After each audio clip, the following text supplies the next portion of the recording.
बात राजस्थान की कर लेते हैं, जहां के टोंक से खबर आ रही है, जहां एक बुजुर्ग की मौत के बाद यातायात पुलिस की कार्य प्रणाली पर गंभीर सवाल खड़े हो गए हैं। आरोप है कि चिकित्सा आपात स्थिति में अस्पताल ले जाए जा रहे एक बुजुर्ग को रास्ते में ही रोक लिया गया और इसी देरी के कारण उनकी जान चली गई।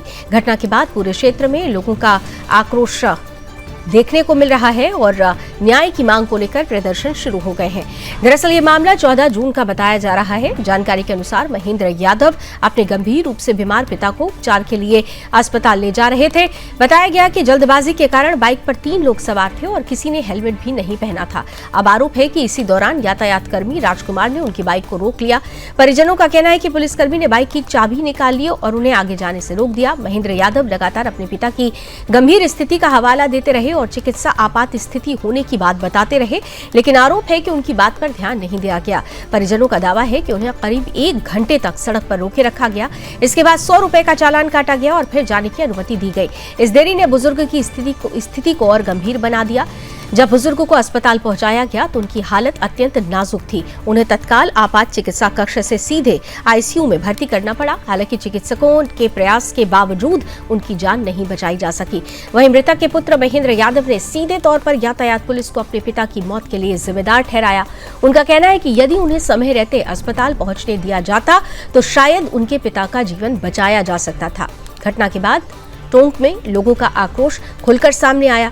बड़ी संख्या में लोग कलेक्ट्रेट और पुलिस अधीक्षक कार्यालय पहुंचे। वहां पुलिस प्रशासन के विरुद्ध नारेबाजी की गई और कार्रवाई की मांग उठाई गई। प्रदर्शनकारियों का आरोप है कि यातायात नियमों की पालना करवाना आवश्यक है, लेकिन किसी चिकित्सा आपात स्थिति में मानवीय संवेदनाओं को भी महत्व दिया जाना चाहिए।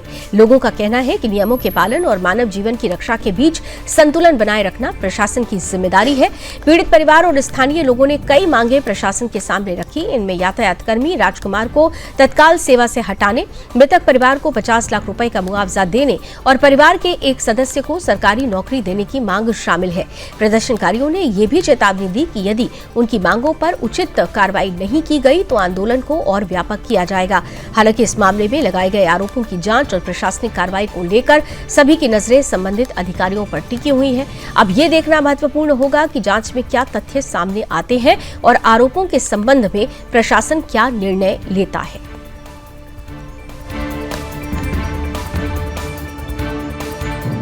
हमारा सारा यादव महासभा जिला टोंक के सारे यादव बंधु आए।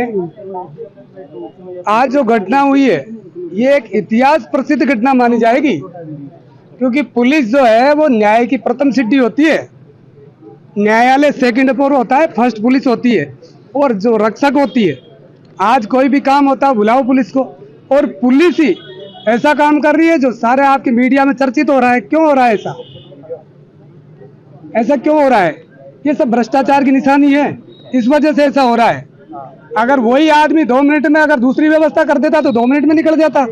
इसे साबित होती है ये चीज। मैं और मेरे पिताजी मेरा नाम महेंद्र यादव है। मैं और मेरे पिताजी पीपलू जा रहे थे कुछ काम से।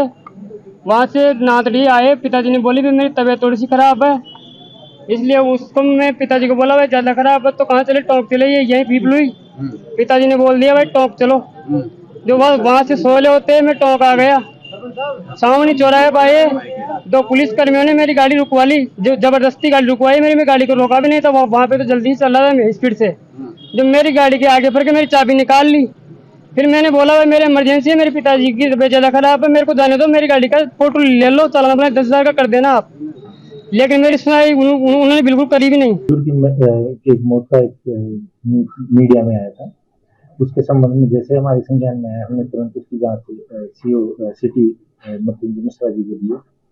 और जो इनकी जांच में जो चीज सामने आएगी, वहाँ पे बहुत सारे कैमरे लगे हैं, इसके अलावा काफी प्राइवेट कैमरे हैं, तो उनके सबका विश्लेषण किया जा रहा है, जिससे ये समझा जा सके कि एग्जैक्ट घटना क्या थी, मिनट टू मिनट वहाँ क्या हुआ था और कितनी देर वहाँ जो जिनकी डेथ हुई वो कितनी देर रुके, वो क्या चालान करने की जो प्रक्रिया थी वो नियमानुसार की गई थी नहीं की गई थी, क्या उस समय उनकी तबीयत ठीक थी या नहीं थी।